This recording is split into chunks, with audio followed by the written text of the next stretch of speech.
അപ്പോൾ നമുക്ക് ഇനി അടുത്ത പരിപാടി എന്ന് പറയുന്നത് എല്ലാവരെയും അത്ഭുതപ്പെടുത്തുന്ന ഒരു പ്രോഗ്രാമാണ്. ഒരു മരം വെച്ചിട്ട് നമ്മൾ കയറിൽ റോപ്പ് ഡാൻസ് കണ്ടു, പക്ഷെ ഒരു മരം വെച്ചിട്ട് അതുമ്മ കയറി ഡാൻസ് കളിക്കാമെന്ന് പറഞ്ഞ് വലിയ ബുദ്ധിമുട്ടാണ് അല്ലേ? ഓ ശരി. കാരണം ഞാൻ നല്ലൊരു അനുഭവസ്ഥനാണ്. മറുമലർച്ചി എന്ന് പറഞ്ഞ പടത്തിൽ മമ്മൂക്കാൻ്റെ പടത്തിൽ അഭിനയിക്കാൻ എനിക്ക് ഏറ്റവും ആദ്യം തമിഴ് പടത്തിൽ ചാൻസ് തന്നത് മമ്മൂക്കയാണ്. ആ പടത്തിൽ അഭിനയിക്കാൻ ഞാൻ മദ്രാസിൽ ചെന്നപ്പോൾ അതിനകത്ത് ഒരു പെണ്ണിൻ്റെ വേഷമാണ് എനിക്ക് തന്നത്. അപ്പോൾ സാരി, അണ്ടർസ്കേർട്ട്, ബ്ലൗസ് എല്ലാം ഫിൽ ഇൻ ദ ബ്ലാങ്ക്സ് എല്ലാം ഉണ്ട്. അപ്പോൾ ഇതൊക്കെ ഇട്ടിട്ടാണ് ഞാൻ തെങ്ങിൻ്റെ മുകളിൽ കയറാൻ പോണത്. കയറാൻ പോയപ്പോൾ മമ്മൂക്കൻ്റെ അടുത്ത് പറഞ്ഞു, ആവശ്യമില്ലാത്ത പരിപാടിക്ക് നീ പോകണ്ട, തെങ്ങുമ്മ കയറണ്ട, അതൊക്കെ വലിയ ഡേഞ്ചറാണ്.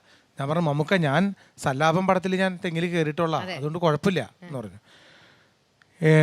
ഏറ്റവും വലിയ രസം എന്ന് വെച്ചിട്ടുണ്ടെങ്കിൽ ആദ്യം ആ സീൻ എടുക്കാൻ വന്നപ്പോൾ തേനീച്ചയുടെ കൂട്ടിൽ ആരങ്ങോട്ട് കല്ലെറിഞ്ഞപ്പോൾ ഈ തേനീച്ച വന്ന് എല്ലാവരും കുത്തിപ്പോൾ എന്നെ ശരിക്കും പറഞ്ഞാൽ എന്നെ എല്ലാവരും മാന്തി പറിച്ചു എന്നുള്ളൊരു പെണ്ണാന്ന് വിചാരിച്ചിട്ട് അത് കഴിഞ്ഞ് തെങ്ങിൻ്റെ മുകളിൽ കയറി പട്ടേൽ പിടിച്ച വശം തന്നെ അണ്ടർസ്കേർട്ട് ഊരിപ്പോയി.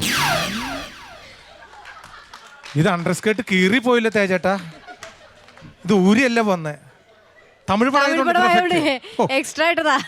എന്താ ചെയ്യാ, ഞാൻ വിചാരിച്ചു പേടിച്ചു പോയി. സാരില്ല. അങ്ങനെ ഈ അണ്ടർസ്കേർട്ടിനെ രക്ഷിക്കാൻ വേണ്ടി ഞാൻ ഈ തെങ്ങിൻ്റെ മുകളിൽ നിന്ന് കൈ വിട്ടപ്പോൾ നേരെ താഴത്തേക്ക് പോന്നു. നേരെ ആ സൗണ്ട് കറക്റ്റാ. ആ വീണ സമയത്ത് നേരെ താഴത്തേക്ക് വീണു. കുറേ കഴിഞ്ഞപ്പോൾ എല്ലാം തമിഴ്നാട്ടിലെ എല്ലാ ആൾക്കാരും പറയാം, அப்பா அடிங்கப்பா எவனாண்டவா எவ்வளோ சூப்பராக நடிக்கிறேன், நார்ச் இந்த மாதிரி நடிக்கிற ஆளை பார்க்கவே மாட்டேங்க, ஒரிஜினலாக நடிக்கிறேன் அப்பா. அதுக்கு மேலேருந்து கீழே விழுது ரொம்ப கஷ்டமா, அவர் ஒரிஜினலாக விழுந்துட்டேன். ஆனால் കുറച്ച് കഴിഞ്ഞ് എന്നെ കസേരയിൽ ഇരുത്തിയിട്ട് എടുത്തുകൊണ്ട് പോയി. ഇപ്പോഴാണ് മനസ്സിലായ ഒറിജിനൽ വീണാന്ന്. അപ്പം അതുകൊണ്ട് മരത്തമ്മ കയറി കളിക്കുന്ന ഡാൻസ് വളരെ ഡേഞ്ചറാണ്. കുട്ടികളൊക്കെ ശ്രദ്ധിക്കണം, അത് ആവർത്തിക്കാൻ പാടില്ല. എന്തായാലും ആ കലാകാരൻ്റെ ഡാൻസ് നമുക്ക് ഓക്കെ വെൽക്കം.